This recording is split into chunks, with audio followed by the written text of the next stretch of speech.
Hey guys, welcome back to a video that I've just finished off, which is how to overhaul and service your shocks.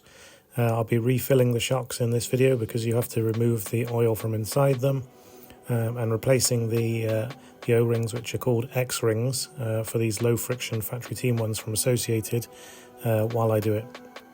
So first thing to do is remove the shocks from the car. This is pretty straightforward. It's usually a screw at the bottom and a nut at the top. Some cars have the nuts on the back of the shock tower and the screws can be on the back of the wishbone, but on my Team Associated B74.2 these are located on the front.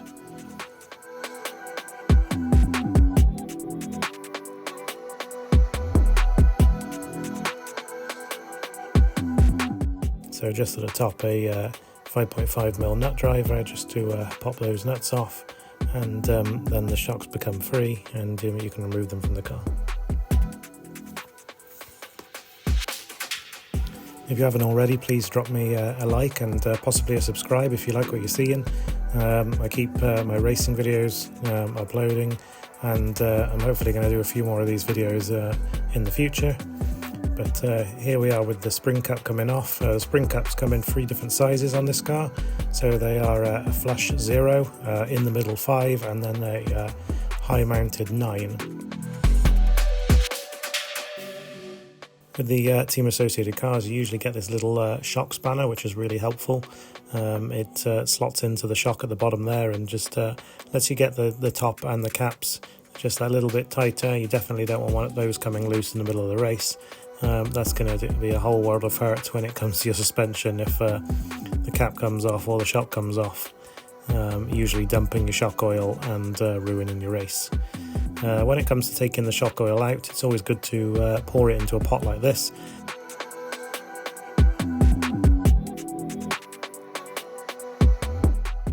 Definitely don't pour that down the sink. That's very irresponsible, and it should be disposed of correctly.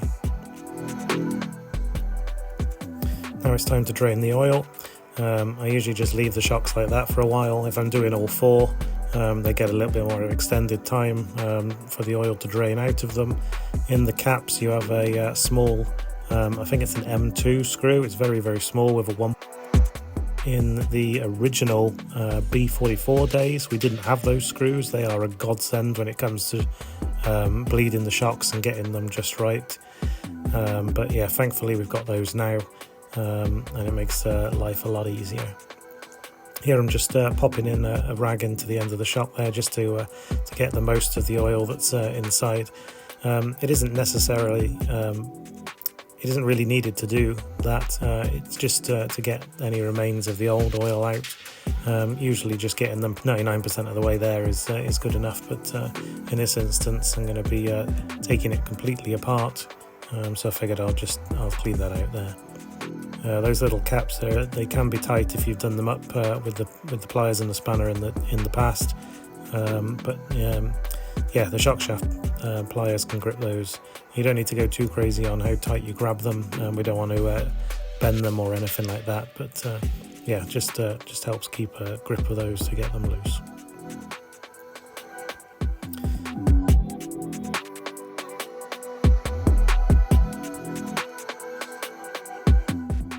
And here's the main use of your shock pliers.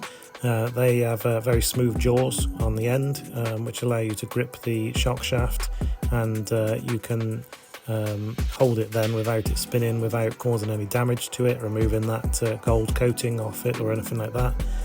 Turns out these eyelets hadn't been off for a while, so yeah, they were pretty tough to remove there, but yeah, I got there in the end. Those eyelets also come in different lengths, so they're a 0, a 2 and a 4. This all relates to the Team Associated cars. You may have different lengths if you are using a different brand of car. So if you fit the longer eyelets, that increases the shock length, which allows the arm to hang down a little bit more, which increases droop.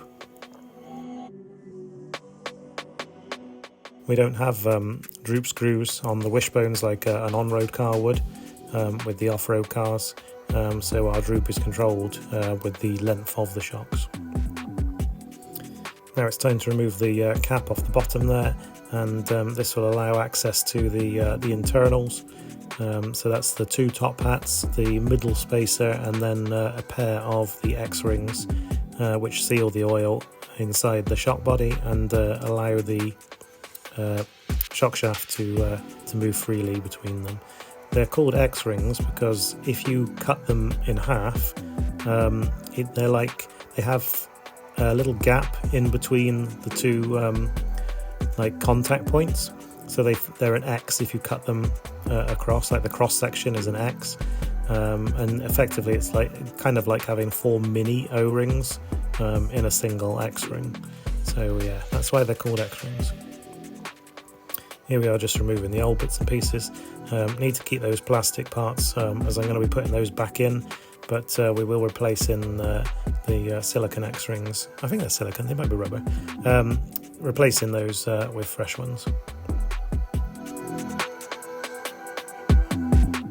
They come in packs of 8 here, so that's enough to replace 2 O-rings in each of your shocks.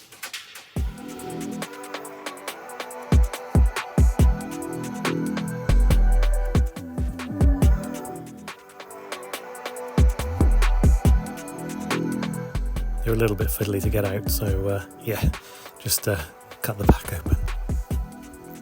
I'll put those 4 to one side. I did do the rear ones later down the line, but it wasn't in this video. I like to use the 1UP Racing blue grease. This is designed to coat the O-rings that are inside your shocks. This helps them resist absorbing the oil from the shock that you filled it with, and helps them prevent expanding, which in the sealed chamber that they live in, if they expand, they're going to grip the shock shaft too tight, which is obviously going to cause binding within your shock. So yeah, a little blob of blue grease on the finger there, and make sure that it's all liberally coated. Make sure that everything's covered in the grease there, and it'll make sure your shocks are nice and smooth for the life that they're on the car, until it comes around to rebuilding them again. The 1UP grease is available from 1UP Racing. I believe the website is www.pick1up.com. They're based in America, and they do many greases, a gold, a pink, and the blue, as well as CV oil and bearing oil. They're really good. Okay, so now we're just going to clean up the top hats and the spacer. I had the bright idea at the time of recording just to douse these with a little bit of brake cleaner and then rub them clean, but as you can see, I didn't think this through thoroughly, and compressed air plus tiny little plastic pieces resulted in them scattering across the bench there. So yeah, a little bit of a foolish mistake there I made. But once I'd located the last one, there it is, I just cleaned those up and ready to refit back into the shocks.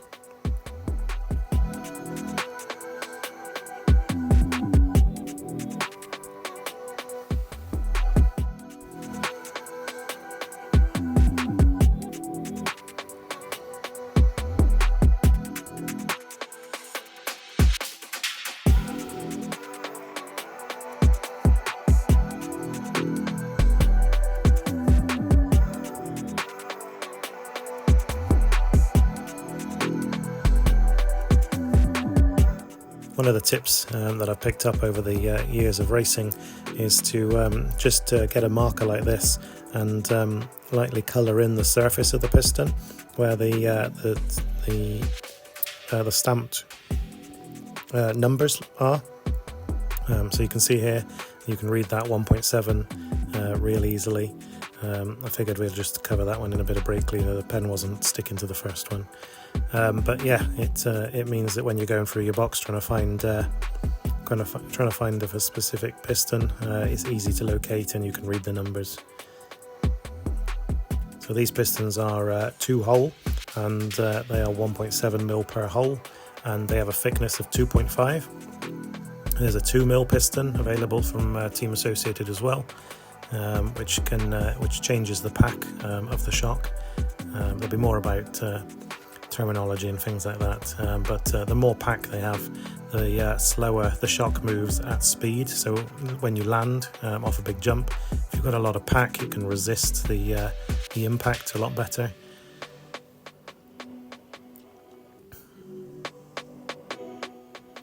Okay, so now I'm going to start building up the cartridge. I do like to put a little bit of grease on the shock shafts here, just to make sure that those O-rings are completely covered, but it also means that the shaft can slide through everything just that tiny bit easier. We definitely want to keep these shocks going as smoothly as possible, so yeah, any little bit of help that they can get in doing their job is going to help along the line and hopefully return better handling on the track. So the way I like to build these up is to slot the shock shaft in there and rebuild it this way. So as the diagram on the screen shows, that's a cutout from the manual where we have a top hat facing upwards. We then have an X-ring, we have the spacer in the middle, another X-ring, and then we have another top hat facing downwards. So the tiny little raised section of the bottom top hat goes through the cap on the bottom. So there we go. It's all built up, ready to go inside the bottom of the shock, and then the shock cap can go on and seal it all in.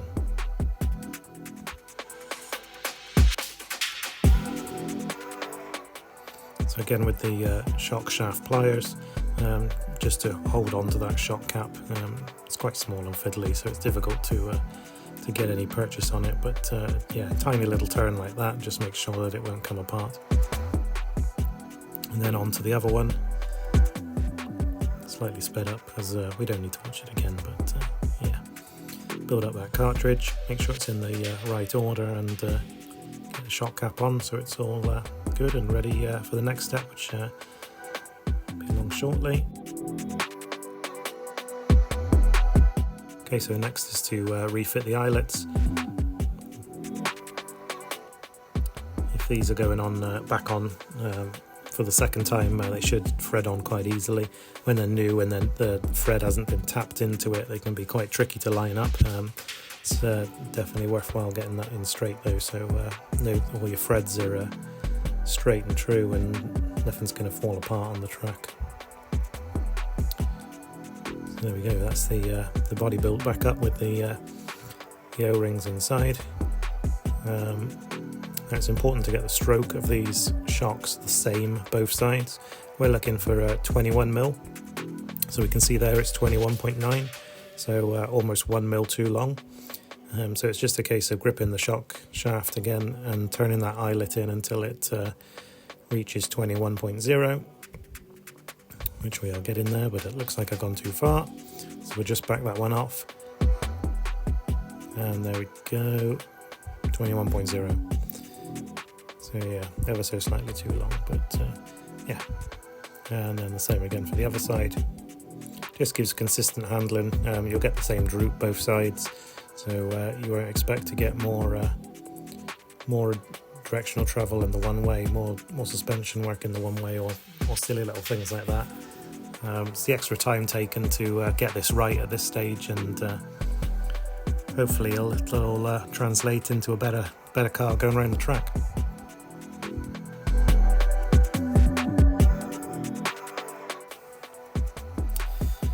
Okay, let's fill these with oil.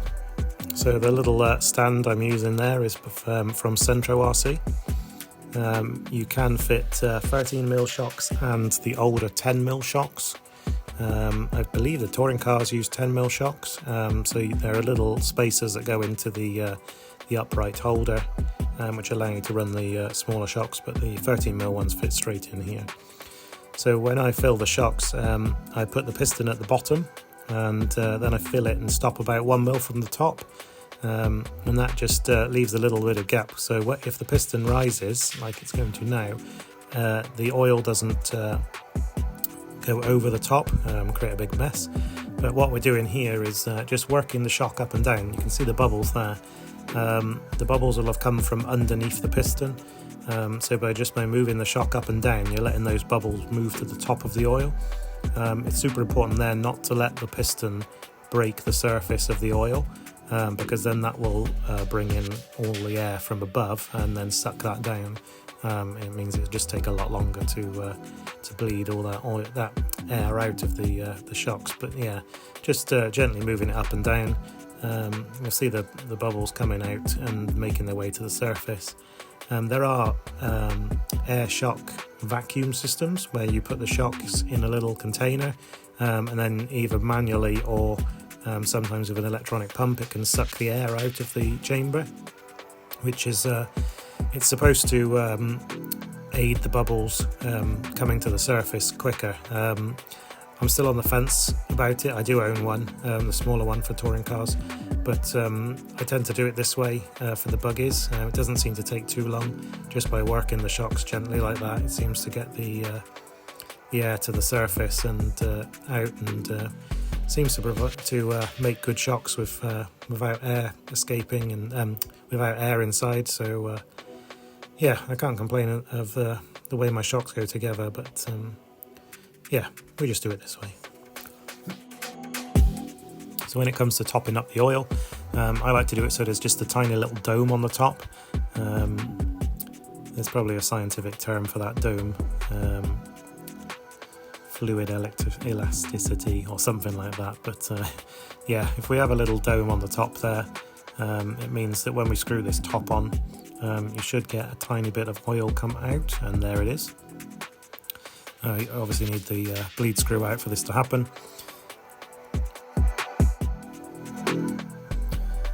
Now we just need to get that shock spanner again, which seems to be the star of the show in this video. Just to get that shock cap on tight on the top. It only takes a tiny little bit more of a turn there just to lock that on tight. And what I do now is I fit the shock cup to the bottom. I don't think we ever need to push the shock all the way in, because there's a tiny bit of plastic from that shock cup that stops it going in, maybe a millimetre or so. So the way I've always done it is to fit the cup like that. As you can see, I'm pushing it in now, and the excess oil that's being displaced by the shock shaft inside is now come out the top.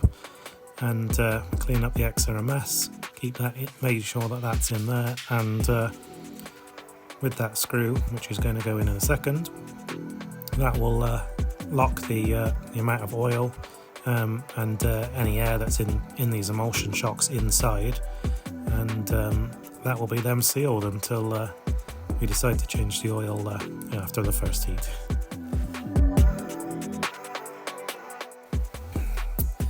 So yeah, that's the first one built. Seems to have a smooth action, very, very minor pull in there, if anything at all.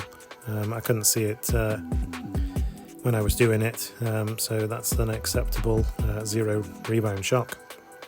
And then we'll do the same with the other one. Once again, oil coming out the top, so we'll just get the cloth just to keep that under control. Lock that cap on so it doesn't come off. Fit the shock cap, and just push that piston in gently, allowing the extra oil to escape there. And to finish it all off, pop the bleed screw in, wipe it clean, and then we'll check to see if this one is the same as the first one. So we pull it out, let it go. Don't think that's moving. That's definitely not pushing out. If the shock is pushing out when you push it in, that means that there's too much oil in the shock. This can be a bit, make unpredictable landings, because when you get to the bottom of the shock, it'll sort of create extra shock at the bottom, if that makes any sense. We'll just work the shocks a little bit there. Because they're emulsion shocks, they're going to have a tiny bit of air inside them, and you'll hear that when you're moving it. But as you can see, they're pretty much exactly the same there. No rebound, no pressure in them, just how you want them.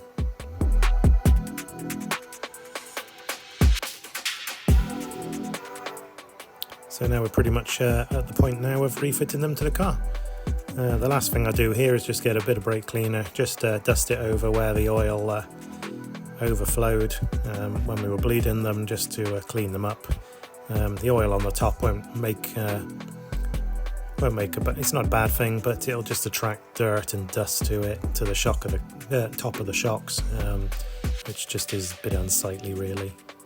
So yeah, brake cleaner and a bit of rag will just clean off all that oil and make them look good again.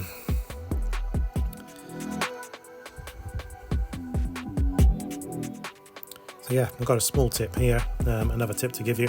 You can't really see it on the camera, so I've added those two photos there. It's just to write in a small pen what piston and shock oil is in the shock.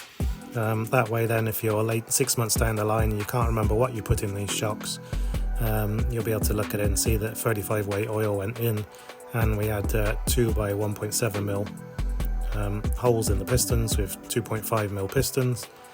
So yeah, just a little thing that I've started doing, so you know where you are with each shock.